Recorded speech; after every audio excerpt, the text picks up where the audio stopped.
और आज supreme court में फिर से ईडी को निराशा हाथ लगी है।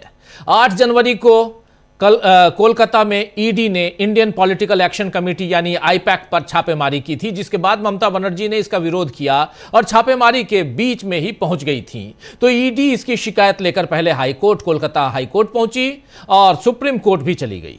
कल हाईकोर्ट में ईडी ने बार बार सुनवाई टालने का आग्रह किया था कि मामला सुप्रीम कोर्ट में है, इसलिए इस सुनवाई को यहीं टाल दिया जाए। हालांकि वहां मामला बंद ही हो गया और आज सुप्रीम कोर्ट में जब सुनवाई हुई तो इसमें ईडी की मांगें पूरी नहीं हुई।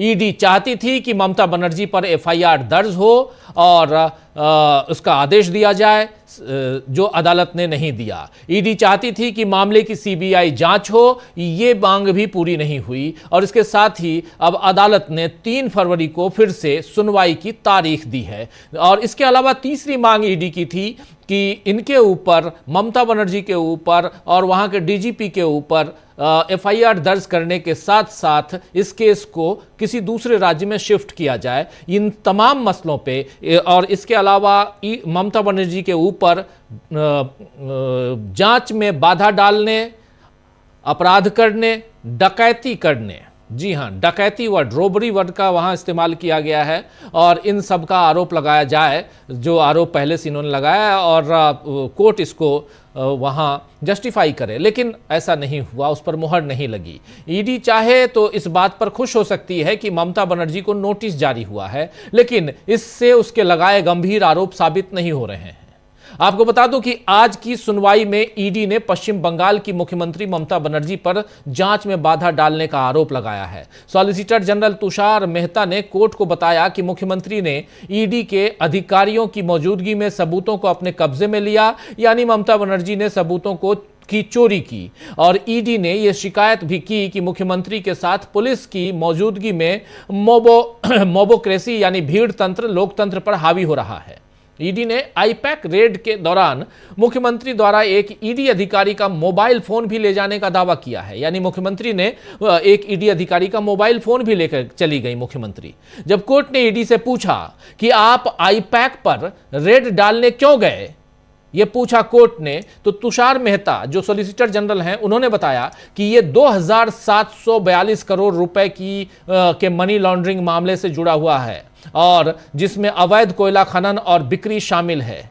ईडी ने पीएमएलए की धारा 17 के तहत 10 स्थानों पर सर्च की थी, जिसमें आईपैक भी शामिल है। इस पर ममता बनर्जी की तरफ से वरिष्ठ वकील कपिल सिब्बल ने ईडी पर सवाल उठाए। कपिल सिब्बल ने कहा कि हम इस घटना से व्यथित हैं। ईडी ने 2 साल इंतजार क्यों किया और विधानसभा चुनाव से ठीक पहले बंगाल में छापेमारी क्यों की? यह सिर्फ पूर्वाग्रह है। सिब्बल ने दावा किया कि मुख्यमंत्री 8 जनवरी को दोपहर 12 बजे पहुंची और 12:15 बजे ही चली गईं।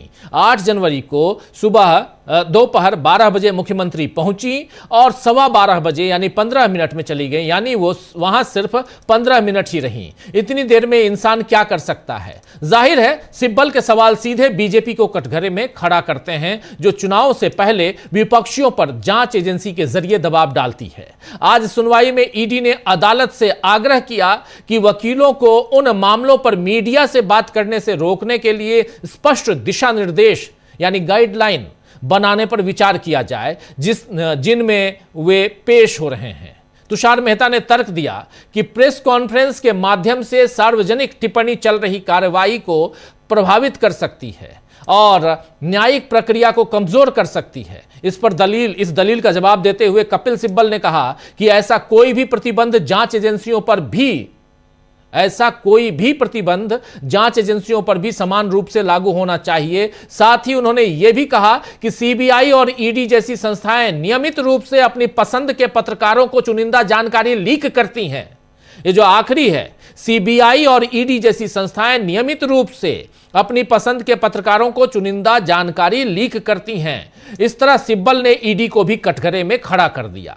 वहीं पश्चिम बंगाल सरकार और पश्चिम बंगाल की ओर से और पुलिस डीजीपी की तरफ से पेश हुए वरिष्ठ वकील अभिषेक मनु सिंघवी ने इस बात पर आपत्ति जताई कि सुप्रीम कोर्ट में ईडी की याचिका स्वीकार की गई है।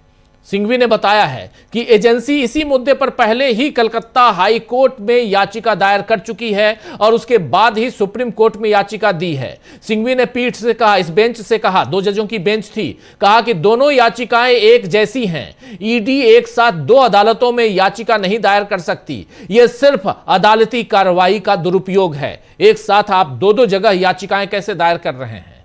उन्होंने सिब्बल अभिषेक मनु सिंघवी ने तर्क दिया कि एजेंसी एक ही समय में 2 संवैधानिक अदालतों में एक ही तरह की राहत की मांग कैसे कर सकती है जो अभी कर रही है। तो कुल मिलाकर आज का दिन भी ईडी के लिए भारी रहा, क्योंकि ममता बनर्जी को गुनहगार दिखाने के लिए उसने जितने तर्क दिए उन्हें अभी वो साबित नहीं कर पाई है। ममता बनर्जी को जो नोटिस जारी हुआ है उसका जवाब क्या आता है ये 3 फरवरी को होने वाली अगली सुनवाई में पता चल जाएगा। लेकिन अभी के लिए ममता बनर्जी की बड़ी जीत है, क्योंकि उन पर एफआईआर करवा मामले को आपराधिक बनाने की मंशा पूरी नहीं हो पाई है ईडी की।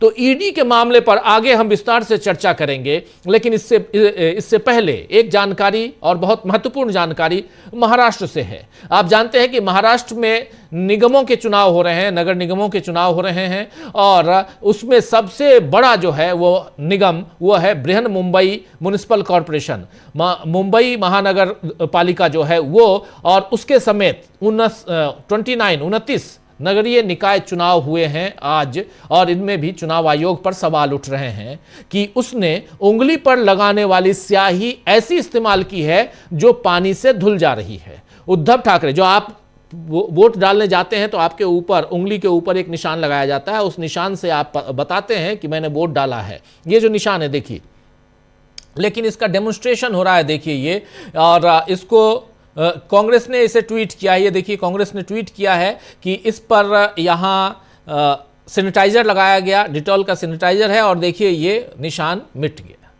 ये निशान अब नहीं है, ये सारे यहाँ हैं, और यही यहाँ बताया जा रहा है। और इस पर उद्धव ठाकरे ने भी इसे इंक घोटाला कहा है। साथ ही ईवीएम की गड़बड़ी और बूथ तक वोटर्स को पहुंचने से रोकने के भी सवाल उठाए हैं। उद्धव ठाकरे ने कहा है कि ये लोकशाही की हत्या हो रही है। सुनिए जरा उद्धव ठाकरे को। शायद ये पहला चुनाव है जिसमें बहुत सारी शिकायतें आ रही है। मतदान के बाद जो इंक लगाई जाती है तुरंत वो निकाली जा सकती है। ये तो गंभीर है, और ये मुझे कुछ फोन भी आए और आपके टीवी चैनल पर मैंने देखा भी। इसका मतलब ये है कि चुनाव आयोग, और अगर मैं आरोप लगाऊं कि सत्ताधारी पक्ष है उनकी मिलीभगत है।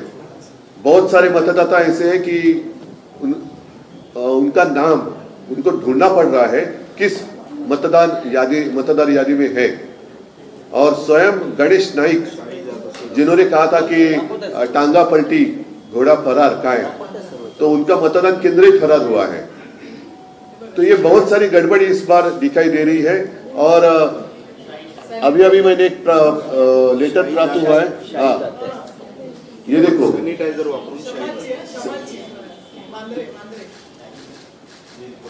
ये बांद्रा में हुआ है। अभी आपको ये इतना दिखाई नहीं देगा, लेकिन वो क्या सैनिटाइजर, नेल पॉलिश रिमूवर, तो चुनाव आयोग ने क्या एजेंसी ली है सैनिटाइजर और नेल पॉलिश रिमूवर की? तो ये तो सीधा लोकशाही की हत्या हो रही है। और दूसरी बात, वो जो लेटर है पोस्टल वोट, उसकी पेटी भी आज खोलने जा रहे हैं। तो ये सारी बातें देखें तो मुझे ऐसा लगता है कि चुनाव कमिश्नर जो है, आयुक्त जो है, उनके ऊपर कार्रवाई होनी चाहिए। और वो किस लिए पैसा ले रहे, पगार क्यों ले रहे, हो सैलरी क्यों ले रहे रोज इतने साल? मतलब अभी मुंबई कारपोरेशन की इलेक्शन और साथ ही साथ अन्य जो महापालिका है उनकी इलेक्शन 5, 7, 9 साल के बाद होने जा रही है। 9 साल इन्होंने किया क्या, क्यों आपने पगार लिया है? और ये जनता का पैसा है। और अदरवाइज हमारे पार्टी का एक प्रतिनिधि उनके कार्यालय ऑफिस में बिठाना पड़ेगा कि रोज क्या कर रहे हैं आप, हमें दे दो, जवाब दो। चुनाव आयुक्त भी नौकर है, वो राजा नहीं है। मतदार राजा असतो, आयुक्त नसतो।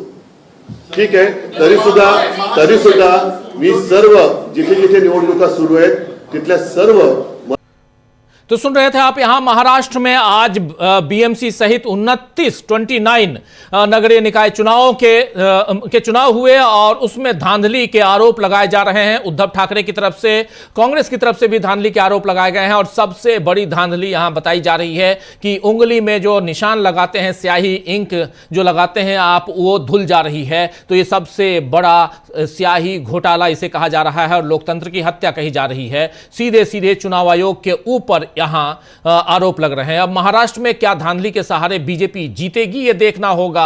और इन सब के बीच आज सुप्रीम कोर्ट में भी एसआईआर, स्पेशल इंटेंसिव रिवीजन में जो फंसा हुआ मामला है सुप्रीम कोर्ट में, जिसमें इलेक्शन कमीशन के खिलाफ कई सारी याचिकाएं लगाई गई हैं, उस पर भी सुनवाई हुई और उसमें भी पूछा गया कि बिहार में आपने 65 लाख लोगों के नाम कैसे काट दिए। इस सवाल का जवाब भी ढूंढा गया, पूछा गया वहां। और आज जब सुनवाई हो रही थी तो चुनाव आयोग अपने आप को डिफेंड करने की कोशिश लगातार करता रहा। एसआईआर पे लगातार हम लोग आप तक पहुंचाते रहे हैं, दलीलें जो सुनवाई की हैं वो आप तक हम पहुंचाते रहे हैं और उधर ममता बनर्जी की बातें और ईडी की बातें ये हम पहुंचाते रहे। और इस बीच ये कल रिजल्ट आना है महाराष्ट्र में और रिजल्ट हम सुबह 9:30 बजे से लगातार आप तक पहुंचाएंगे महाराष्ट्र के अलग अलग।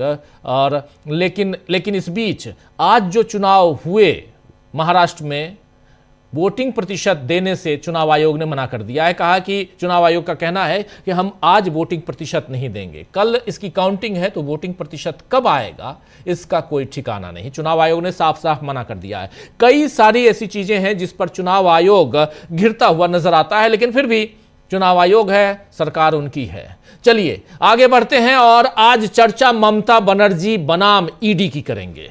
अदालत में आज ममता बनर्जी के सामने फिर नहीं टिक पाई ईडी, इसी की चर्चा करते हैं। हमारे साथ कुछ वरिष्ठ साथी जुड़े हुए हैं, उनसे आपका परिचय करवाता हूं। देखिए इस वक्त 4 वरिष्ठ साथी जुड़े हुए हैं। डॉक्टर राकेश पाठक जी हैं, प्रशांत टंडन जी हैं, मुकेश कुमार सिंह साहब हैं और प्रफुल्ल कोलखियान जी हैं। आप चारों का स्वागत इस्तकबाल है। स्वागत इस्तकबाल आप तमाम दोस्त साथी शुभचिंतक आप सबका, जो अब तक जुड़ चुके हैं उनका भी, जो जुड़ने वाले हैं उनका भी। डॉक्टर साहब, डॉक्टर राकेश पाठक जी, इधर ईडी के मामले में हालांकि मैं देखा, हम लोग आज लाइव कर रहे थे, करते ही हैं जब ये मामला ऐसा कुछ स्पेशल मामला रहता है, सुप्रीम कोर्ट में सुनवाई होती है या कोर्ट में कहीं भी। कल वहाँ हो रही थी कलकत्ता हाई कोर्ट में, तो उसकी भी सुनवाई को हम लोगों ने लाइव किया था। और आज इसको लगातार तुषार मेहता जो सॉलिसिटर जनरल हैं भारत सरकार के, तुषार मेहता ईडी की तरफ से खड़े हुए थे, उनके additional solicitor general SB Raju वो भी खड़े थे और इन दोनों ने 3 डिमांड लगातार की। ममता बनर्जी और वहां के डीजीपी के खिलाफ एफआईआर दर्ज कीजिए, इनके खिलाफ आपराधिक मामला दर्ज कीजिए, सीबीआई जांच करवाइए और ये केस बाहर लेके आइए, वही हो, क्योंकि ये पश्चिम बंगाल में हम लोग इस केस की सुनवाई नहीं कर सकते हैं। कुछ भी यहां नहीं टिका, अभी तक कुछ भी नहीं। हालांकि कई जगह है, 2 जजों की बेंच है जिसमें जस्टिस पीके मिश्रा हैं, जस्टिस विपुल पंचोली हैं। विपुल पंचोली पिछले दिनों काफ़ी चर्चा में रहे हैं, आप लोग जानते हैं। खैर, लेकिन ये दोनों जजों की बेंच, और इसमें विपुल पंचोली ने तो एक बार भी कुछ नहीं कहा, बट पीके मिश्रा कई जगह तुषार मेहता और एसबी राजू को डिफेंड करते हुए नजर आए। चलिए, वो होता है, आसंदी पे बेंच पे आप बैठे हैं, आपको जो अच्छा लगता है, जो दलीलें अच्छी लगती हैं उसके साथ आप हामी जताते हैं। लेकिन जब यहाँ पर जो आज ऑर्डर दिया गया है उसमें साफ साफ कहा गया है कि 2 सप्ताह के अंदर ममता बनर्जी जवाब दें, जितना भी पक्ष है जिस पे ईडी का। दूसरा, 3 तारीख को अगली सुनवाई है, उससे 3 तारीख तक ईडी के खिलाफ जो 4 एफआईआर है उसको स्थगित रखा जाएगा, निलंबित रखा जाएगा, सस्पेंड रखा जाएगा कह सकते हैं, और 3 तारीख तक। और तीसरी बात यहाँ पर कि इसके अलावा जो तीसरी बात जो इंपॉर्टेंट है, जिसको मैं देख रहा हूँ कि आप लोग भी देख रहे होंगे, लगातार मीडिया में यहाँ बताने की कोशिश हो रही है कि ममता बनर्जी की बहुत बड़ी हार हो गई, फंस गई ममता बनर्जी, वो यहाँ दिखाई नहीं दे रही है, जो महत्वपूर्ण है, यहाँ कतई नहीं दिखाई दे रही है। बहुत करने के बाद भी इधर से जो वकील थे उसमें कपिल सिब्बल थे, अभिषेक मनु सिंह भी थे, कल्याण बनर्जी थे, ये तमाम वकील थे, वरिष्ठ वकील वहां मौजूद थे। ईडी के मामले में आज एक घटना और घटी है, वो है उधर झारखंड में। ईडी छापेमारी के लिए पहुंचती है कहीं, सामने वाला जो है वो पुलिस में शिकायत करता है कि वो आकर हमारे यहाँ मारपीट करके गए हैं, और ईडी के खिलाफ एफआईआर वहां की पुलिस दर्ज करती है। यानी एक एफआईआर झारखंड में भी आज दर्ज की गई है। जांच एजेंसी है डॉक्टर साहब, मामला सुप्रीम कोर्ट में हम ज्यादा खुल के इस पे बात नहीं कर सकते, ये जानता हूं मैं, दायरा हमारा भी है, लेकिन यहां पर सवाल यह है कि चुनाव के वक्त और जहां पर विपक्षी दलों की सरकारें हैं वहां पे अगर आप इस ढंग से करेंगे, एक बहुत ही शानदार जांच एजेंसी है, इसकी हम लोग तारीफ कर सकते थे, लेकिन लगातार पिछले 10 साल से जो हम लोग देख रहे हैं उसमें फिर खुल के बोलना तो पड़ेगा कि आप आखिर कर क्या रहे हैं। चुनाव के समय ही क्यों जाते हैं आप आखिर क्यों विपक्षी दलों के ऊपर ही? बीजेपी के कितने नेताओं के खिलाफ ईडी की कार्रवाई हुई है, आपको याद है क्या? आप लोगों में से किसी को भी?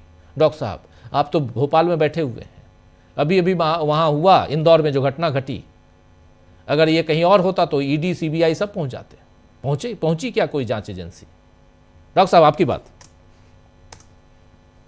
डॉक्टर साहब ईडी की बात कर रहे हैं, इस वक्त आपने एक सज्जन का नाम लिया, एसवी राजू का।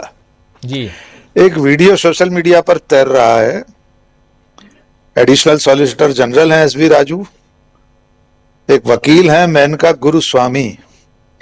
उन्होंने उनकी क्या क्लास लगाई है कल मैं हाँ ये बता दूं कि कल कलकत्ता हाईकोर्ट में डॉक्टर मेनका गुरुस्वामी वो खड़ी थी इनके सामने। कल्याण बनर्जी थे, कल्याण बनर्जी आज भी कुछ नहीं बोले, कल भी कुछ नहीं बोले, लेकिन डॉक्टर मेनका गुरुस्वामी ने कल कहा कि ये कह रहे हैं एसवी राजू साहब कि हम यहां से कुछ नहीं लेके गए हैं, यानी ईडी ने कुछ भी जब्त नहीं किया है, तो इसको ऑन रिकॉर्ड लीजिए और इस केस को ये चाहते हैं रफा दफा करना, रफा दफा कर दीजिए, लेकिन ऑन रिकॉर्ड हमको चाहिए और ऑन रिकॉर्ड लिया है।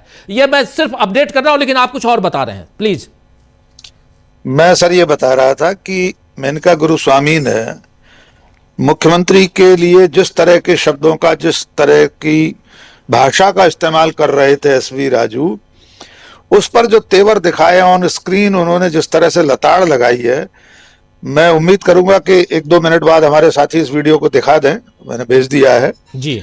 देश को यह जानना चाहिए कि जो लोग कानून की रखवाली के लिए सरकार की तरफ से तैनात हैं, वे इस तरह से सिर्फ इसलिए किसी मुख्यमंत्री का नाम अशालीनता से नहीं ले सकते कि वो दूसरी पार्टी का है।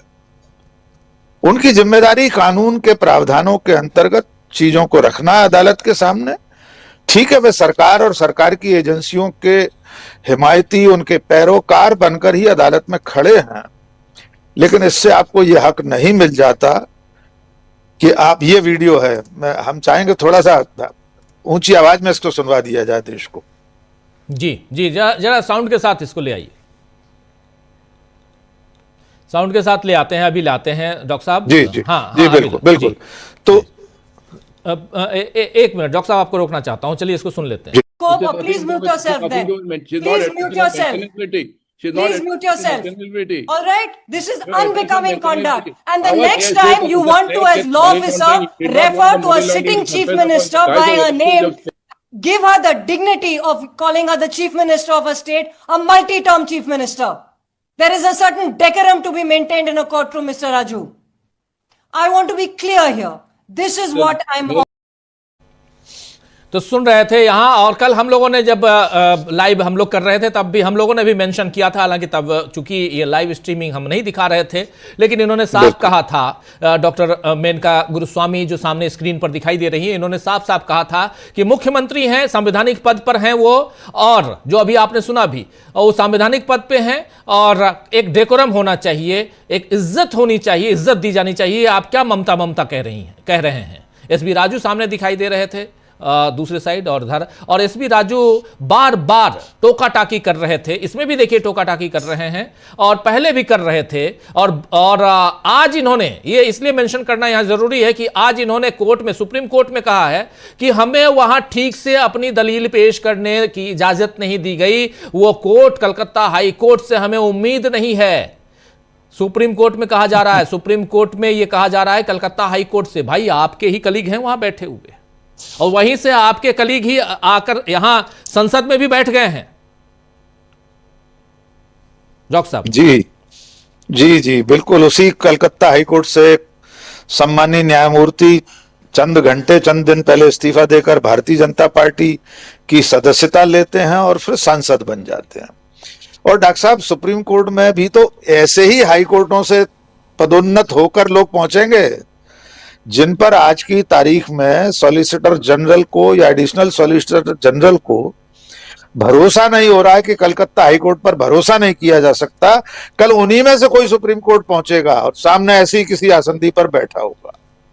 इसलिए डॉक्टर मेनका गुरुस्वामी का ऐतराज बिल्कुल वाजिब था। उन्होंने ये भी कहा कि मल्टी टर्म चीफ मिनिस्टर हैं, कई बार के मुख्यमंत्री, आप इस तरह से अशालीनता से उनका नाम नहीं ले सकते। लेकिन डॉक्टर साहब, सुप्रीम कोर्ट में आप जो कुछ हो रहा है, ईडी को लेकर जो बात हो रही है, ईडी की कार्रवाइयों को लेकर जो बहस मुबाहिसा हो रहा है, उससे देश के सामने एक बार फिर यह साबित हो जाएगा, अगर सुप्रीम कोर्ट ने बिल्कुल न्याय संगत तरीके से दूध का दूध पानी का पानी करने की कोशिश की, फैसला सुनाते समय कोरे प्रवचन नहीं दिए और ये देखने की कोशिश की कि हर राज्य में चुनाव से पहले ईडी कैसे भागी दौड़ी पहुंच जाती है, कैसे सिर्फ 2.5-3-5% लोग बीजेपी या दूसरे होंगे, बाकी 95% लोग पिछले 10 सालों में ईडी के मारे हुए वे हैं जो दूसरे दलों के नेता हैं, मुख्यमंत्री हैं, सांसद हैं, विधायक हैं या बाकी लोग जो दूसरी पार्टियों से जुड़े हैं। अगर सुप्रीम कोर्ट इस बात पर गौर करेगा कि 1-1.5% से भी कम का सजा दिलवाने का रिकॉर्ड है ईडी का, तो वो ये जरूर देखेगा कि पश्चिम बंगाल के चुनाव से पहले ममता बनर्जी की राजनीतिक रणनीति बनाने वाली एजेंसी पर छापा क्यों पड़ा है, क्या लेने गए थे वहां पर। और जिस तरह की बातें हो रही हैं कि ईडी के एक अधिकारी का मोबाइल छीन कर ले गई ममता बनर्जी, ये सारी गतिविधियां ये बता रही हैं कि बीजेपी और सत्ता में बैठे लोगों के मन में जो हवस है चुनाव जीतने की, वो सारी सीमाएं पार कर चुकी है और उसी के लिए इन सारी एजेंसियों का इस्तेमाल हो रहा है। विडंबना यह है डॉक्टर साहब कि अब सुप्रीम कोर्ट पर भी बहुत ज्यादा भरोसा लोगों को नहीं होता। बीच बीच में एक आध फैसले से भरोसा बनता है, फिर कुछ ऐसा हो जाता है कि भरोसा डामाडोल होने लगता है। अब ईडी के इस छापे को लेकर जो सुनवाई आगे चलेगी उसमें सामने आएगा कि आज जिस तरह उन्होंने डिफेंड करने की कोशिश की न्यायमूर्ति गणों ने, यह भी उनका काम नहीं था। सरकारी वकीलों का काम है अपने पक्षकार का पक्ष रखना, लेकिन जब तक किसी अंतिम निर्णय पर नहीं पहुंचा जा रहा, उससे पहले अगर माननीय न्यायमूर्ति गण सरकार और सरकारी वकीलों की हिमायत में खड़े हो जाएंगे तो मुकदमे का संतुलन शुरू से गड़बड़ा जाएगा। मुझे लगता है अभी आगे और सुनवाइयों में कुछ और बातें खुलकर सामने आएंगी। ये बात भी सामने आएगी कि ईडी वहां से क्या उठाकर लाई थी, क्या उसके पास ऐसे दस्तावेज मिले, सामने दिखा दे सुप्रीम कोर्ट में। जितने 1000 करोड़ का घोटाला बताया जा रहा है उसके सबूत दिखा दे। फिर वो ममता बनर्जी के लिए भी एक जिम्मेदारी है डॉक्टर साहब, वे जो कह रही है कि उनके पास कोई पेन ड्राइव है, तो ये दूर से बंदर घुड़की से काम नहीं चलेगा। अब उनको भी दिखा ही देना चाहिए पेन ड्राइव। हो सकता है उन्होंने उसके लिए कोई टाइमिंग सोच रखी हो कि एन चुनाव से पहले दिखाएंगे अमित शाह के बारे में जो भी चिट्ठा होगा। अब वो कच्चा चिट्ठा है कि पक्का चिट्ठा है, ममता बनर्जी जाने। लेकिन बंगाल की लड़ाई राजनीतिक से ज्यादा अब सरकार और सरकारी एजेंसियां वर्सेस टीएमसी या ममता बनर्जी बनती जा रही है। जी डॉक्टर साहब। जी बिल्कुल बिल्कुल। प्रशांत जी, इस पूरे मसले को कैसे आप देखते हैं? सुप्रीम कोर्ट की सुनवाई को आपने भी बहुत नजदीक से देखा है और इसमें सुनवाई में जो भी दलीलें पेश की गई, जो कुछ हुआ है, लेकिन ओवरऑल जांच एजेंसियों और उसके ऊपर इस ढंग से अगर प्रहार हो रहा है तो जांच एजेंसियों को भी सोचना तो चाहिए कि आखिर चल क्या रहा है, कर क्या रहे हैं, क्या कर रही हैं ये। देखिए, आज मैं सुनवाई सुन रहा था।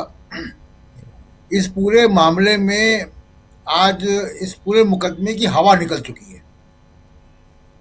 दो तीन बातें, अब ये जो मुकदमा बचा है जो 2 फरवरी को आएगा, 3 को जी। अब उस, हाँ 2 हफ्ते बाद आएगा, जी तो 2 सप्ताह के बाद इसमें कुछ बचा नहीं है।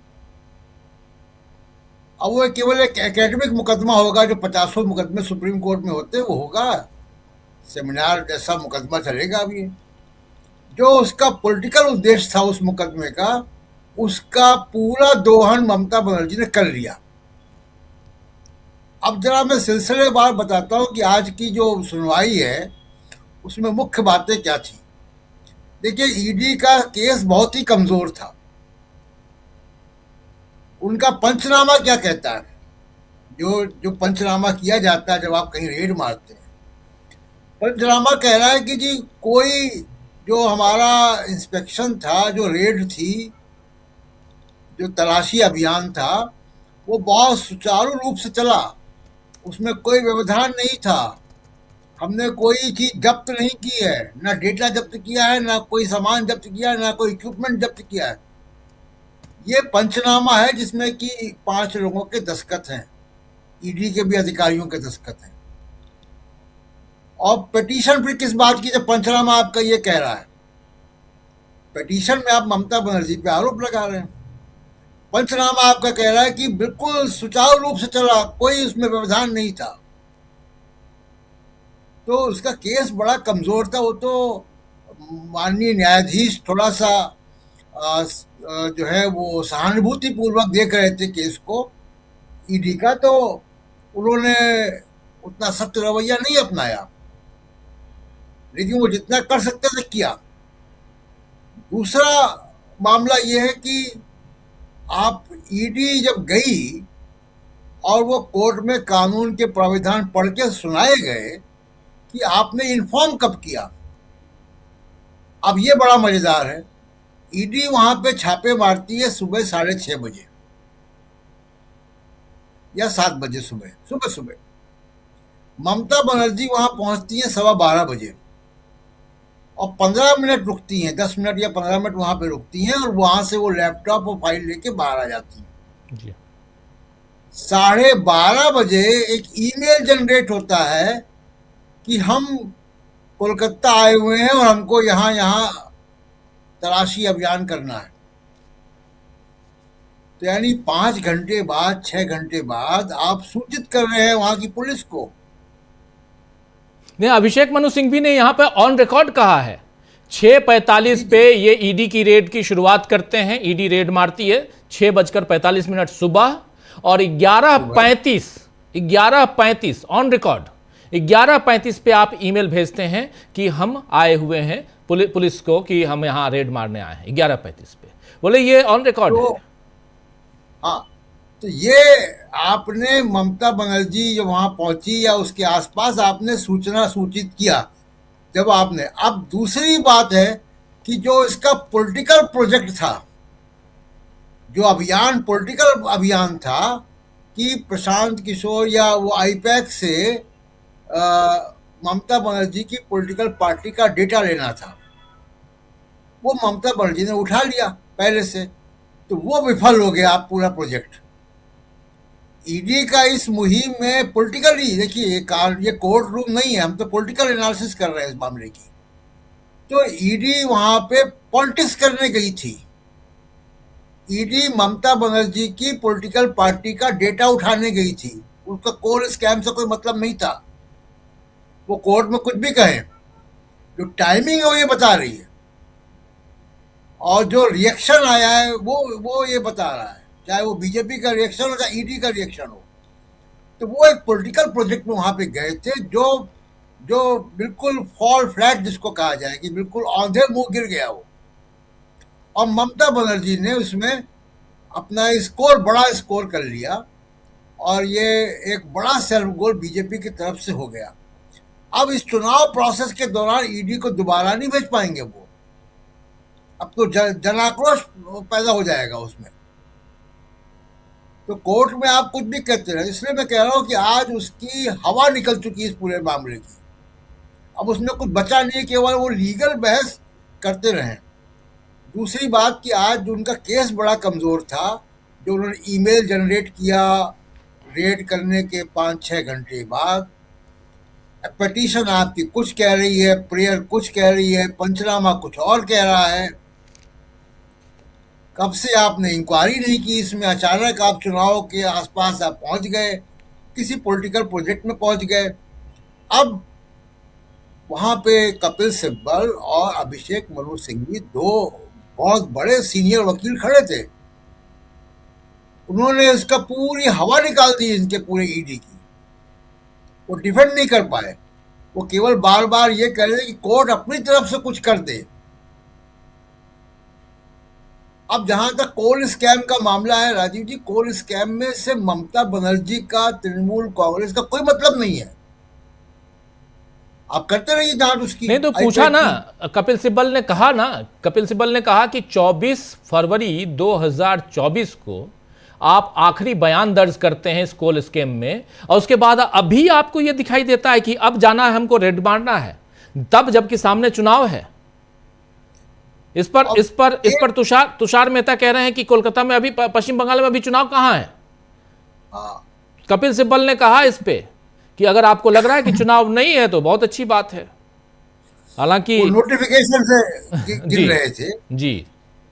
तीसरी एक इम्पॉर्टेंट बात वहां पे राजीव जी ये है कि आप वहां पहुंच गए और आपने कुछ कागज उठा लिए जो कि ममता बनर्जी के हाथ लग गए और आप नहीं कर पाए। अब आप आरोप लगा रहे ममता बनर्जी पे ट्रेसपासिंग का। ममता बनर्जी ने ट्रेसपासिंग कहाँ की है? क्या ईडी के दफ्तर में घुस गई थी वो? ममता बनर्जी अपने पॉलिटिकल कंसल्टेंट के घर गई थी, उसका लैपटॉप लेकर आई है। ईडी की कोई चोरी नहीं की है। ईडी का क्या चोरी? वो ईडी का ना ईडी की प्रॉपर्टी है वो, ना वो केस मटेरियल है, ना केस सीजर है। अगर उसको सीजर होता और उसको दर्ज कर लेते कि ये हमने सीज किया है, पंचनामे में वो आ जाता, उसको लेके ममता बनर्जी आती तो होता कि हाँ सरकारी जांच में व्यवधान पैदा कर रही। कंसल्टेंट के घर गई हैं वो अपने, तो उसमें ट्रेसपासिंग कहां से हो गई? ट्रेसपासिंग का आरोप तो वो कंसल्टेंट लगाएगा अगर वो चाहेगा तो। पुलिस कैसे लगाएगी? कोई एजेंसी कैसे लगाएगी? मैं आपके घर आ जाऊं तो आप ही आरोप लगाएंगे ना कि मैं जबरदस्ती आ गया आपके घर के अंदर, कि पड़ोसी आरोप लगाएगा कि पुलिस आरोप लगाएगी। ट्रेसपासिंग का जो विक्टिम होता है वो आरोप लगाता है। तो ट्रेसपासिंग किसकी की है ममता बनर्जी ने? ईडी की दफ्तर की तो की नहीं है, अपने कंसल्टेंट के दफ्तर या घर गई है वो और उसका कागज लेकर आई है। तो इसका मेरिट में इस केस का कुछ है नहीं। देखिए राजू जी, उसको बिना मतलब ये बढ़ाते रहेंगे, लेकिन अब आज की बात ये है कि आज इस केस की पूरी हवा निकल गई। अब जब 2-3 फरवरी को ये केस दोबारा आएगा, तब तक बंगाल की पॉलिटिक्स 2 हफ्ते में बहुत आगे चली जाएगी। अब इसमें कुछ बचा नहीं है। और हुआ ये कि ममता बनर्जी ने इसको मुद्दा उठा लिया, अपने तमाम सारे उन्होंने जो पाप धो लिए, एंटी इनकम्बेंसी वाले भी, और जन समर्थन खड़ा कर दिया। अभिषेक बनर्जी ऑलरेडी जनसभाएं कर रहे थे, यात्रा में थे जिस दौरान ये हुआ। तो अब इस केस में राजीव जी कुछ बचा नहीं है, और ये अब और इस तरीके का अभियान अब दोबारा हो भी नहीं पाएगा। जी बिल्कुल बिल्कुल, आप सही कह रहे हैं, इस तरह का अभियान दोबारा हो नहीं पाएगा। ये केस कैसा है ये आप सब जानते हैं। जल्दी से जरा उधर कोलकाता में क्या रिएक्शन है, ये प्रफुल्ल जी के पास आता हूं, फिर मुकेश जी, हम तमाम लोगों को आप सुन रहे हैं, आपका विश्लेषण भी बहुत इंपॉर्टेंट रहता है। लेकिन जरा उधर पश्चिम बंगाल में इस केस के 8 तारीख से लेकर आज 15 तारीख और कलकत्ता हाई कोर्ट से लेकर सुप्रीम कोर्ट तक, आईपैक के दफ्तर से लेकर प्रतीक जैन के घर तक, ममता बनर्जी, इन तमाम मसलों को लेकर पश्चिम बंगाल में क्या हलचल है? प्रफुल्ल कोलखियान जी। नमस्ते सभी को, नमस्कार। देखिए, कलकत्ता में तो और पश्चिम बंगाल में काफी हलचल है इन मुद्दों को लेकर के, और ये अब कानून और व्यवस्था का मामला तो बन ही गया है। ये लगभग केंद्र और राज्य के तनाव के बीच हमारे फेडरल स्ट्रक्चर को भी चोट कर रहा है। इसको एकदम साफ साफ समझना चाहिए। और माननीय कोर्ट का आभार कि उन्होंने कहा है ये लार्जर इशू है, एक लार्जर इशू है, यानी कि बेहद गंभीर मामला है। और बेहद गंभीर मामला यह है उनके हिसाब से कि जो संवैधानिक संस्थाएं हैं आपस में टकरा रही हैं। और सिर्फ ये ईडी और पश्चिम बंगाल की मुख्यमंत्री या सरकार या डीजीपी के मामले में ही नहीं है, या पुलिस के मामले में नहीं है। आपको याद होगा कि कुछ दिन पहले माननीय सुप्रीम कोर्ट पर कहा गया था, जजमेंट पर कहा गया था कि इससे गृह युद्ध भड़क सकता है। तो जब सुप्रीम कोर्ट को भी ये कहा गया और माननीय सांसद ने कहा था, शायद याद होगा, कि गृह युद्ध भड़क सकता है, और आज सुप्रीम कोर्ट कह रहा है कि कानूनहीनता की स्थिति इससे उत्पन्न हो सकती है, कानून व्यवस्था की स्थिति इससे उत्पन्न हो सकती है, खतरे में पड़ सकती है, यानी कि संवैधानिक संस्थाएं अपनी अपनी सीमाओं को लांघ रहे हैं। और उसी संदर्भ में सवाल को देखना चाहिए कि बिना सूचित किए हुए आप पहले कार्रवाई करते हैं, और जब कार्रवाई की प्रक्रियाएं शुरू होती है तब आप सूचना देते हैं। बिना सूचना के कोई आए और संबंधित विभाग को सूचना कम से कम नहीं दे, कैसे ये मान लिया गया कि पुलिस को सूचना देना यानी कि संबंधित व्यक्ति को सूचना देने जैसा है? पुलिस तक को सूचना नहीं, और आप करने गए हैं तो जाहिर है कि अज्ञात लोग ही आपको माना जाएगा। और अज्ञात लोग अगर किसी के घर में या कहीं पर इस तरह से घुसेंगे तो जो उन पर धाराएं लगेंगी, वो धाराएं जो समझा जाएगा वो बात समझी गई।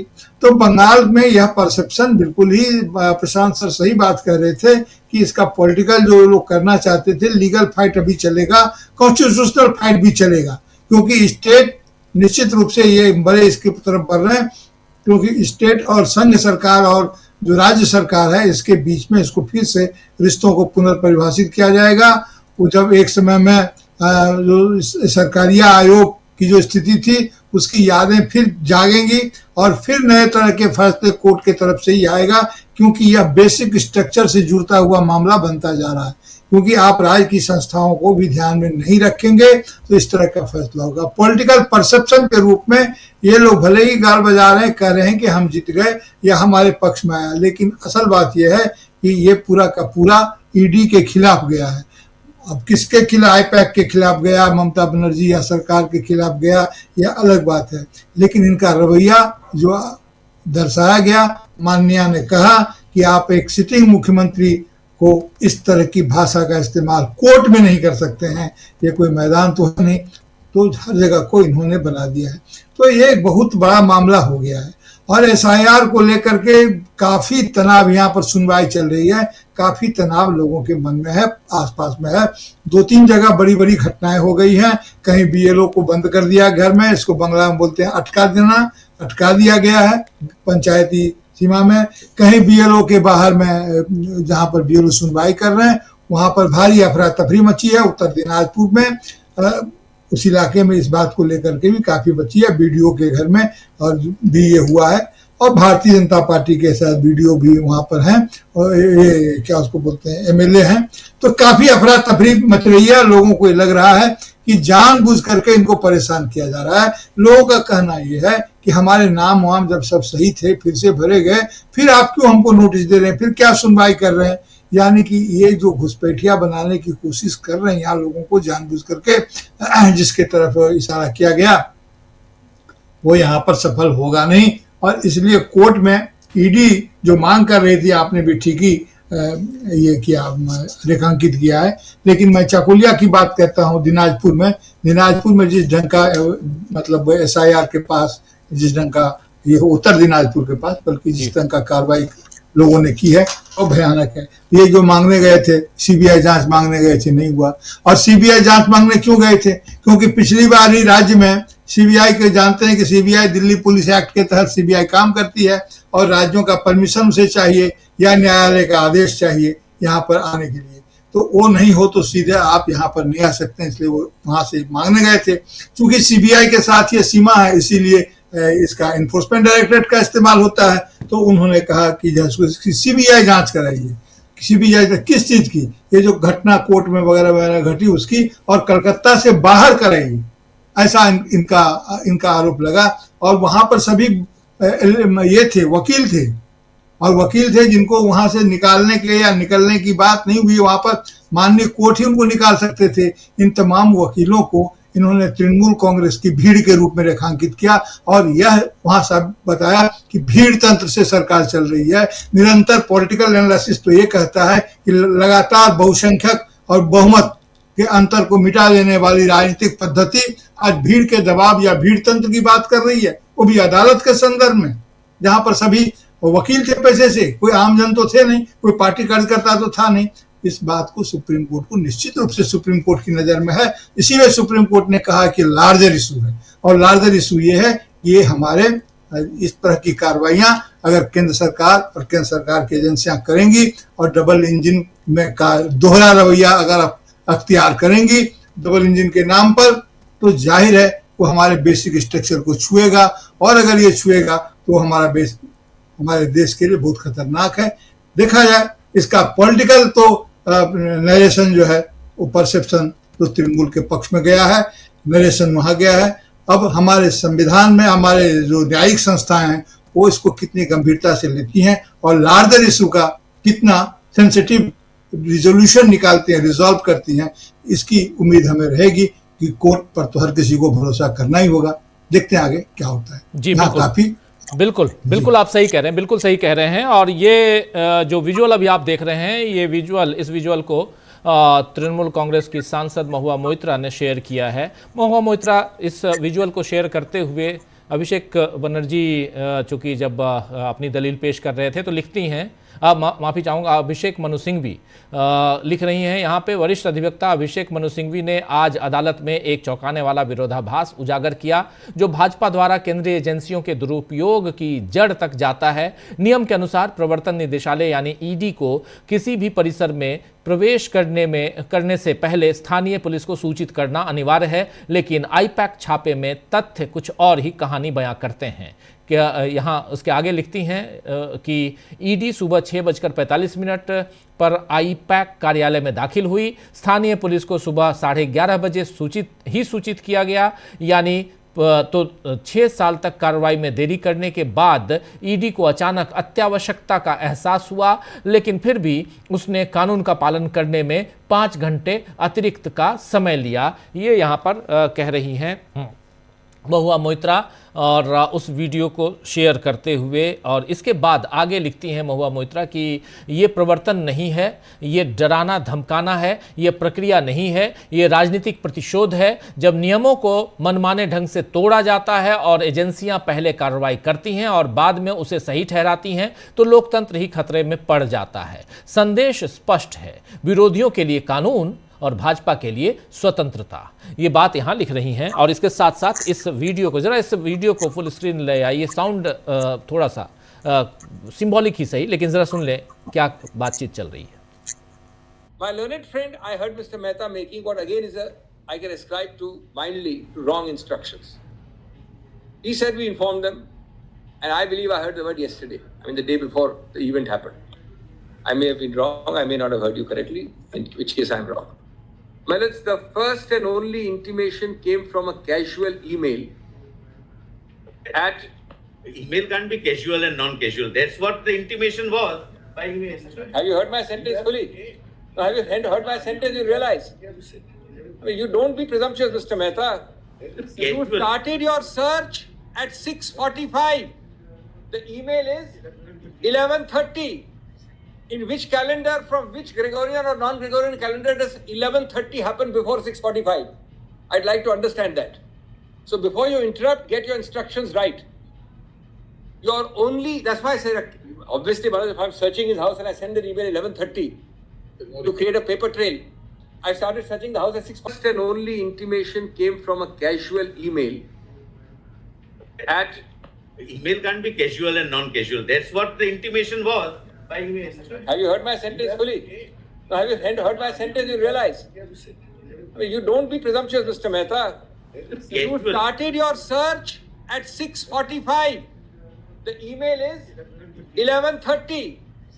In which calendar, from which Gregorian or non-Gregorian calendar does 11:30 happen before 6:45? I'd like to understand that. So before you interrupt, get your instructions right. That's why. तो यहाँ साफ साफ पूछ रहे हैं कब अभिषेक मनु सिंघवी कि किस कैलेंडर में 11:30 दिन का 6:45 से पहले आता है, किस कैलेंडर में है बता दीजिए। आप इंटरप्ट करने के लिए तुरंत खड़े हो गए, लेकिन उससे पहले पूरे सेंटेंस को तो सुन लीजिए। यहाँ साफ साफ अभिषेक मनु सिंघवी ने यहाँ अपने अंदाज में यहाँ अपनी बहस को अंजाम तक पहुँचाने की कोशिश की और एक बड़ा खुलासा किया कि आप जो अभी कह रहे थे प्रफुल्ल जी कि पहले इंटीमेशन पुलिस को आप इंटीमेट कीजिए कि हम आ रहे हैं, उसके बाद आप छापेमारी कीजिए, लेकिन आपने ऐसा नहीं किया। आप जाकर पहले अपना काम करते हैं और 5 घंटा लगाते हैं। यही बात महुआ मोइत्रा भी लिख रही हैं और इसी बात की चर्चा हम लोग भी शुरुआत से कर रहे हैं। आना चाहता हूं मुकेश जी आपके पास। मुकेश जी, कैसे देखते हैं आप इस पूरे मसले को? देखिए, सुप्रीम कोर्ट में आज क्या हुआ इसकी बातें आपने कुछ बताई, लेकिन कुछ छूट गई है। मैं जरा उस तरफ भी इशारा करूंगा और दर्शकों की समझ के लिहाज से। सुप्रीम कोर्ट गया कौन था? Enforcement directorate. क्यों गया था? हमें साहब वहां अपना काम नहीं करने दिया गया, हमारे साथ गलत हुआ, हमारे साथ ऐसे दुर्व्यवहार हुआ, हमारे कामकाज में, सरकारी काम में, सरकारी प्रक्रिया में विघ्न डाला। किसने डाला? ममता बनर्जी ने खुद डाला। कौन है? स्टेट की पॉलिटिकल हेड है, चीफ मिनिस्टर है। अब ये तो हो गया घटनाक्रम, उसकी जो बारीकियां हैं आपने भी उजागर की। यहाँ कब शुरू हुआ, कब हुआ, ममता क्या ले गई, नहीं ले गई, इसकी बात भी अन्य पैनल के लोगों ने बहुत विस्तार से बताई है। लेकिन जो नहीं बताई है, जरा आइए उन पर गौर करें कि अगर आप यहां प्रेयर में क्या कहने गए सुप्रीम कोर्ट से? पहली प्रेयर आपकी ये है कि साहब जो हाई कोर्ट में हमारे खिलाफ मुकदमा दर्ज कराया गया है, यानी ईडी के लोगों के खिलाफ जो मुकदमा दर्ज कराया गया है, मेहरबानी करके उसको क्वैश किया जाए। पहली बात। दूसरी बात आप कहने गए हैं कि साहब इनके खिलाफ कार्रवाई हो, इन्होंने जो है वो कॉन्स्टिट्यूशनल स्कीम ऑफ थिंग्स में जो है वो दखलंदाजी की है चीफ मिनिस्टर ने। चलो भाई, उस पर आपको कोई रिलीफ नहीं मिली। आपको रिलीफ मिली क्या है? आपको यहां से क्या? और मैं तो कहता हूं कि सुप्रीम कोर्ट ने इतनी दरिया दिली दिखाई है, इतना सुना आपको, इतना आपके प्रति सॉफ्ट रहे वो, फिर भी क्या दिया आपको? 14 दिन का नोटिस पीरियड। अच्छा जी, ठीक है, इस बारे में इनसे जवाब पूछ लेते हैं। तो ये प्रशांत के एनालिसिस ठीक है, मैं उससे सहमत हूं कि इसमें निकलना जाना कुछ नहीं है, लेकिन ये मूर्खता उन हुक्मरानों की है जो ईडी के पीछे खड़े हैं कि आप बाकायदा प्रॉपर तैयारी करके क्यों नहीं जाते? क्या आपको आज तक इस बात का शऊर नहीं है कि कानून क्या कहता है, कानूनी प्रक्रिया क्या है? क्यों आपको ये नहीं पता कि हमें कब पुलिस को इंटीमेट करके जाना चाहिए और कब आप इंटीमेशन दे रहे हैं?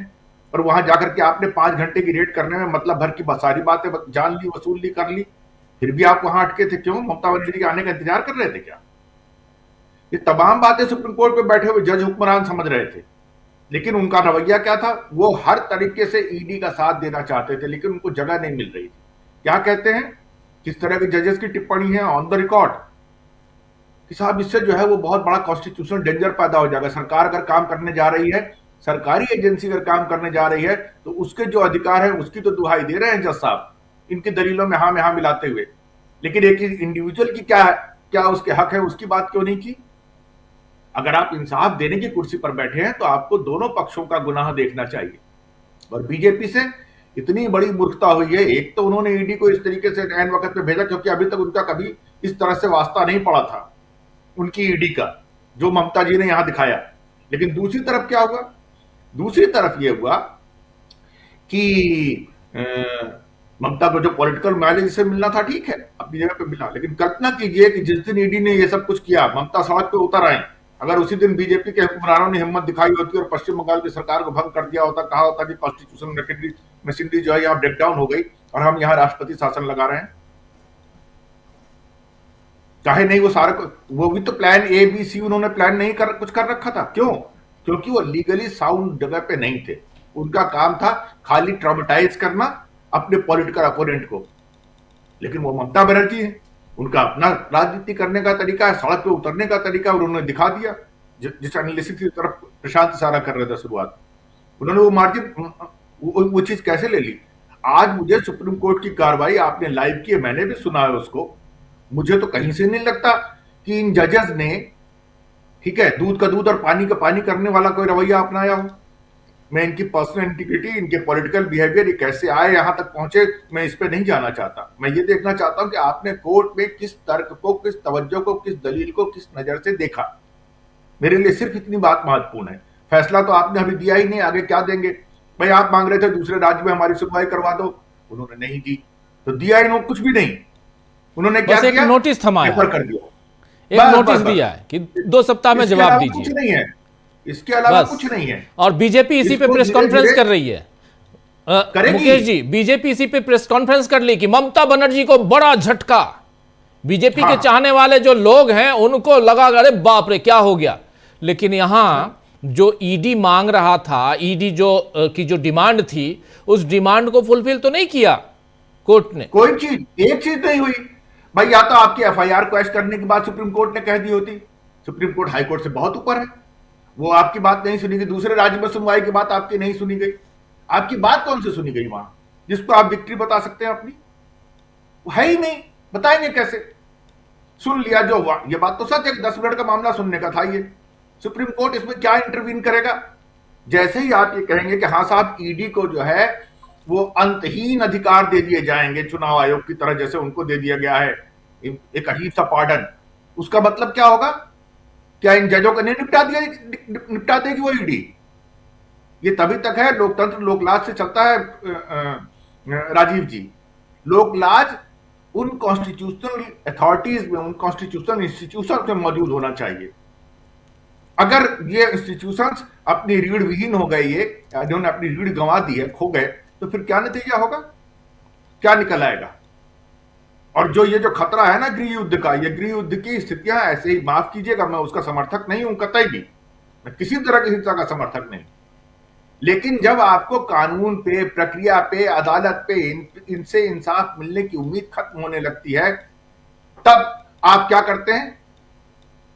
अंग्रेजों के जमाने में स्थिति यह थी कि हम उन्हें अपने क्रांतिकारी दल कहते थे। आज की स्थिति क्या है? अगर अगर अगर अगर जो है वो गृह युद्ध जैसी दशा बन जाए, गृह युद्ध का मतलब क्या होता है? कॉन्स्टिट्यूशनल मैकेनिज्म का ब्रेकडाउन होना। ममता बनर्जी ने गलत किया या नहीं किया, लेकिन ईडी ने क्या सही किया या नहीं किया, यह भी तो डिसाइड होना चाहिए। अदरवाइज आप ये कैसे तय कर देंगे? फिर तो बात वो अंतहीन चलेगी कि क्या पुलिस को, क्या किसी इन्वेस्टिगेटिंग एजेंसी को के लिए कोई नियम कायदा नहीं है? तो हो ही नहीं सकता, कानून में तो नहीं हो सकता। प्रैक्टिकलिटी में आप क्या करें? जो आपकी मर्जी है वो करें, कर ही रहे हैं। कहां नहीं किया है आपने ये काम? अगर आपका कन्विक्शन रेट 1% से नीचे है तो क्यों है? सिर्फ इसीलिए है ना क्योंकि आप वो कानून में लिखी हुई प्रक्रिया का पालन नहीं कर रहे हैं। आप अपने पॉलिटिकल मास्टर्स को खुश करने के लिए उनके लठैत बने घूम रहे हैं। इसके अलावा तो और कोई रीजन नहीं हो सकता। तो ये जो काम, जिस ढंग से ये पूरे के पूरे इशू को हैंडल किया जा रहा है, एसआईआर हो तो ममता क्या है, बाय हुक एंड क्रुक हमको चाहिए। अब आपने आज शुरुआत में बताया था इंक धुल सकती थी, इंक धुल गई, साफ हो गई। कितना सच है, कितना झूठ है, लेकिन ये कितना बड़ा कलंक है हमारी चुनाव प्रक्रिया पे। हमारे देखिए, जैसे कहते हैं ना, when character is gone everything is gone. ये क्यों कहा गया है? आज चुनाव आयोग की अगर प्रतिष्ठा पर, उसकी गरिमा पर इस तरह से आंच आएगी तो इसका क्या मतलब है? अगर इन्फोर्समेंट डायरेक्टरेट पे, अगर सीबीआई पे, ये जितनी एजेंसियां हैं, ये कानून की एक प्रक्रिया के तहत, एक कॉन्स्टिट्यूशनल स्कीम के तहत बनी है, सब के सब बेईमान हो जाए, हाईकोर्ट भी बेईमान हो जाए, सुप्रीम कोर्ट भी बेईमान हो जाए, फिर क्या होगा? और इसीलिए यह कहा गया है कि इंसाफ न सिर्फ होना चाहिए बल्कि होते हुए दिखना भी चाहिए। ये जो ओपन कोर्ट की जाती है, इसकी जो लाइव स्ट्रीमिंग की जाती है, इसके पीछे ऑब्जेक्टिव और पर्पस क्या है? कि इस देश का एक आम आदमी भी चाहे तो ये देख सकता है कि अदालत में क्या हो रहा है, कैसे हो रहा है, वगैरह वगैरह। वही है ना कि ट्रांसपेरेंसी की जरूरत क्यों है, कि नियमों के हिसाब से, कानून के हिसाब से, प्रक्रिया के हिसाब से चीजें हो रही कि नहीं हो रही। जो मर्जी आए सो। अब कहां से शुरू करिएगा? आप देखिए ना, यही वो मानसिकता है जिसकी जरिए आप किसी व्यक्ति को 5 साल 6 साल जेल में रख लेते हैं और उसे बेल तक के लिए इंटाइटल नहीं मानते जी। और जो प्रक्रिया आपने कानून में बताई उसके हिसाब से तो 10 साल तक वो जेल में ही ऐसे पड़ा रह जाए, भले जो उसका आरोप है वो 7 साल है। तो यानी कि जो अदालत में बैठे हुए जज लोग हैं, जानते सब हैं, समझते सब हैं, कतरे कतरे से वाकिफ हैं, लेकिन क्या उनका जमीर इतना हल्का पड़ गया है मर गया मैं नहीं बोलूंगा, इतना हल्का पड़ गया कि उनको वो दिख ही नहीं रहा है। आंख से देख के तो लोग मक्खी नहीं निकलती, तो मगरमच्छ निकलने को तैयार बैठे रहते हैं। क्यों भाई? ये असली चिंता का सवाल है। प्रक्रिया जो है वो एक तरफ है, ये बात सही है कि अगर ईडी कहीं छापा डाल रही है तो उसके छापा में विघ्न डालना सरकारी काम में बाधा पहुंचाना है, लेकिन वो छापा डाल रही है उसके लिए उसको एक लीगल प्रक्रिया पूरी करनी है कि उसको लोकल पुलिस स्टेशन को बताना है। That is the process. आप वो प्रोसेस करोगे नहीं और कहोगे कि हमारे काम में बाधा डाल रहे हैं, और ये इतनी बात जज साहब को नहीं दिख रही है। जज साहब के लिए इतनी सी बात पे फैसला सुनाने में कोई दिक्कत नहीं। उन्होंने क्यों नहीं सुनाया होगा? क्योंकि हमारे पॉलिटिकल मास्टर्स खफा ना हो जाए। उन्होंने हमें यहां क्यों तैनात किया है? उनकी आत्मा तो एसजी के सामने फंसी हुई है कि अगर एसजी जाके शिकायत करता है अगर हमारे पॉलिटिकल हुक्मरानों की, तो हमारे लिए तो बट्टी पलीद हो जाएगी। तो अगर जज साहब ऐसे मुकदमा सुनना चाहेंगे, ये उनकी बॉडी लैंग्वेज, ये उनके अल्फाज हैं जो लिख के आए हैं, जो आपने रिपोर्ट किए, जो दुनिया ने देखा है, ये क्या है?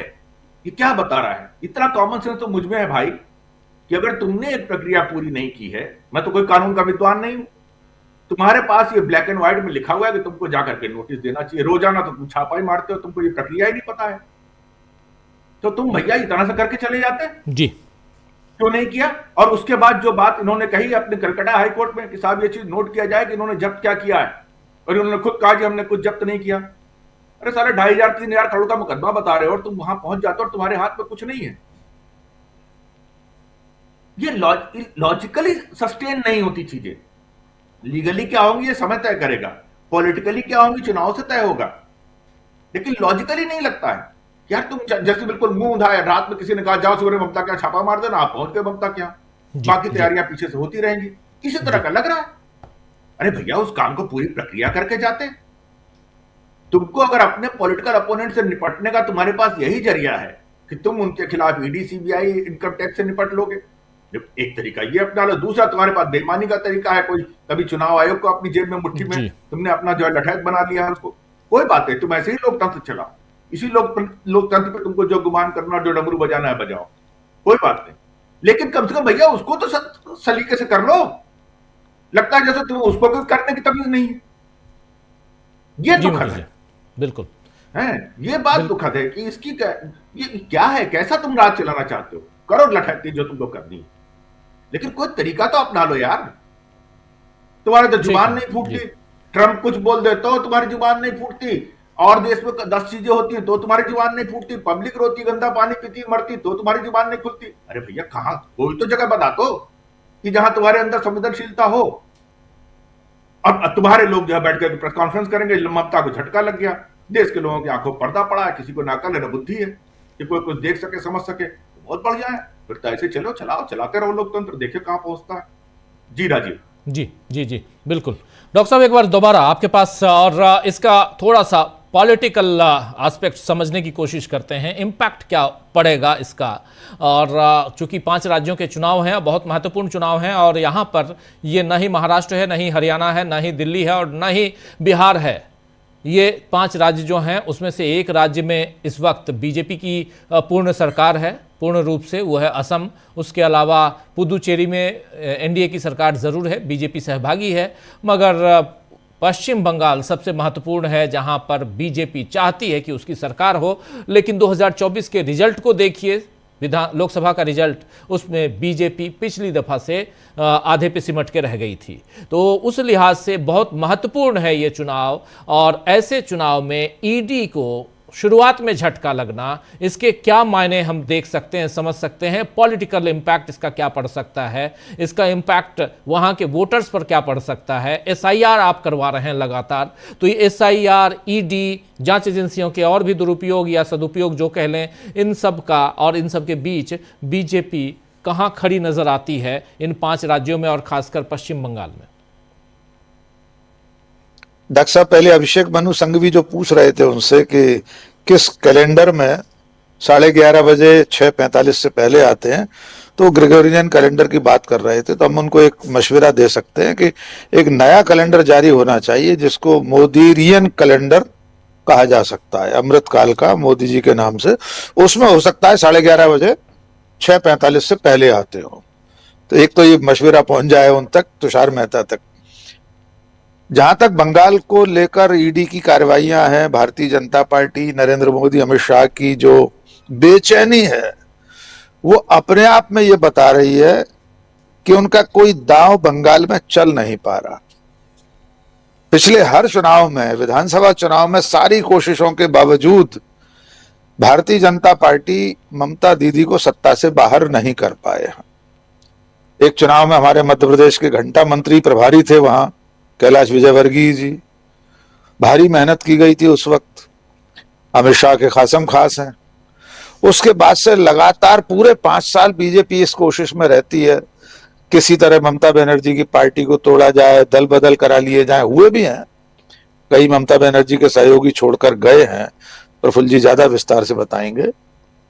लेकिन इन तमाम कोशिशों के बावजूद अगर मोदी शाह ने एजेंसियों के जरिए ममता बनर्जी को कमजोर करने की कोशिश की, तो मुझे लगता है ये दांव उल्टा पड़ जाएगा, ये बूमरैंग कर जाएगा।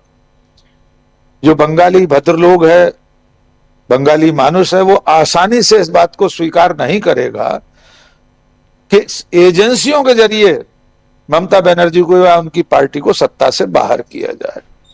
जनता अपनी तरफ से करना चाहे, बीजेपी राजनीतिक लड़ाई लड़े, चुनाव को चुनाव की तरह लड़े, तो वहां कुछ हो सकता हो तो हो जाए, वरना इस तरह से तो किसी तौर पर बीजेपी ममता बनर्जी को वहां से नहीं हटा सकती। हम कोई भविष्यवाणी नहीं कर रहे, कल जनता कुछ भी कर सकती है वहां की, लेकिन डॉक्टर साहब सिर्फ एजेंसियों के भरोसे नहीं है बीजेपी, बाकी चीजों को भी देखना चाहिए। चुनाव आयोग अपनी जगह है ही, लेकिन सबसे बड़ी एजेंसी उनकी है हिंदू मुस्लिम नफरत की राजनीति। वो हुमायूं कबीर जो बाबरी मस्जिद बनाने जा रहे हैं, उनकी पीठ पर किसका हाथ है, कौन उन्हें हवा दे रहा है, किस तरह सांप्रदायिक ध्रुवीकरण की कोशिशें चल रही हैं।